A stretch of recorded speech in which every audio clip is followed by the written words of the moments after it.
여러분들은 혹시 사람들이 일생에 거쳐서 3번 흑상 늙는다는 걸 알고 계셨나요? 미국하고 독일 쪽 연구진들이 논문을 하나 쓴 게 있어서 제가 좀 자세하게 살펴봤고 이 내용에 대해서 여러분들과 좀 공유하고 싶어서 시간을 마련하게 되었습니다. 이 논문은 미국 스탠포드 대학하고 이제 독일 쪽 연구진이 연구해서 발표한 내용이고요. 인간의 일생에 걸쳐서 혈장 속에 있는 단백질이 3번에 걸쳐서 농도라든지 여러 가지 내용이 바뀐다는 건데요. 단백질의 변화에 따라서 우리 흔히들 말하는 꺾인다고 표현하는데 이 3번의 큰 꺾임점이 있다는 것을 보여주고 있고요. 그 나이가 바로 만 34세 그리고 60세 그리고 마지막으로는 78세 체내 단백질 농도가 이제 핵심 원리가 될 거고 도대체 어떤 단백질 농도가 이렇게 크게 변화가 되면서 꺾이느냐에 대해서 이제 다시 한번 얘기를 해주는데 첫 번째는 콜라겐 그리고 엘라스틴 피부를 가장 크게 구성하고 있는 요소들이겠죠. 두 번째는 이제 피부 장벽 기능 저하를 논문에서는 얘기를 하고 있습니다. 아무래도 피부 장벽 같은 경우에 물질의 순환을 잘 도와줘야 되는데 순환들이 좀 약해지다 보니까 급격한 노화가 온다. 그리고 마지막으로는 이제 염증성 단백질이라고 해서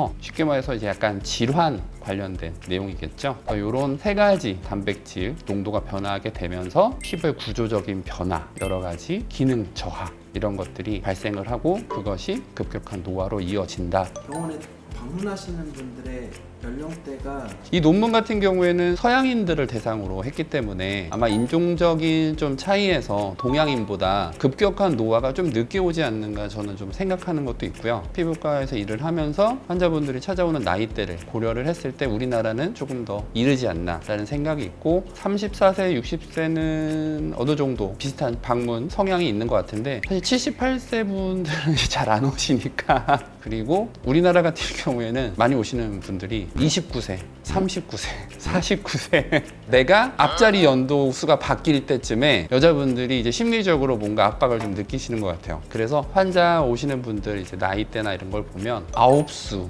있으신 분들이 좀 많고 근데 그렇다고 해서 논문의 내용이 우리나라랑 완전히 어긋난다 이런 생각은 하지 않고 실질적으로 이제 만 34세라고 치면 우리나라 나이로는 대략 한 35세에서 40세 근방이잖아요. 그때 미용적으로 접근을 하시는 분들이 진짜 많은 건 사실이에요. 사실 저는 그런 생각을 안 하고 있었는데 이 논문을 보면서 내가 우리나라 나이로 이제 35살 때는 어땠나 생각을 해보니까 저도 약간 깜짝 놀란 점은 분명히 있었어요. 신체 능력이 분명히 30 중후반쯤에 분명히 꺾였다고 저도 느꼈거든요. 그런 면에서 논문 같은 걸 되게 비판적으로 보는 사람인데 이게 맞는가 보다라고 사실 생각을 했고 그런 측면에서 봤을 때 조금 더 제가 이런 논문이나 이런 내용들에 대해서 잘 숙지하고 있었다면 내가 그런 것들에 대해서 좀 더 잘 대처할 수 있었지 않았을까 하는 좀 아쉬운 마음도 사실 논문을 보면서 좀 들었던 것 같아요. 이 논문이 우리들한테 어떤 것들을 시사할 수 있을까라는 생각을 해봤는데 일단 크게 접근을 해서는 어떤 특정한 지점에 내 몸이 나의 의도와는 상관없이 어느 정도 꺾인다는 걸 알았을 때 내가 병에 걸리지 않게끔 내가 좀 더 건강하게끔 예방할 수 있는 측면들이 분명히 있잖아요. 그리고 또 피부과적인 입장에서 조금 더 좁게 들어간다고 치면 이때쯤 되면 내 콜라겐이 분명히 줄어드니까 좀 미리미리 좀 챙겨놓고 내가 할 수 있는 여러 가지 좋은 것들을 미리미리 좀 해야 되겠다라는 것들을 사람들한테 알려줄 수 있다는 점이 좀 좋은 것 같아요. 환자분들이 와서 많이 얘기를 하시는데 자기는 관리를 그래도 나름 잘한다고 생각을 했는데 어느 시점이 되니까 팍 꺾인 것 같다 이렇게 말씀을 하시는 분들이 더러 많거든요. 생각보다. 그런 분들 같은 경우에도 이게 본인의 잘못이 아니고 사람 전체적인 그런 흐름이니까 그런 흐름을 순응하는 속에서 본인한테 맞는 이제 최적의 그런 걸 극복할 수 있는 방법을 찾으라고 이제 저는 의사 입장에서 말씀드릴 수 있는 그런 어떤 근거가 생겼다는 게 괜찮은 논문이지 않나 생각하는 점입니다.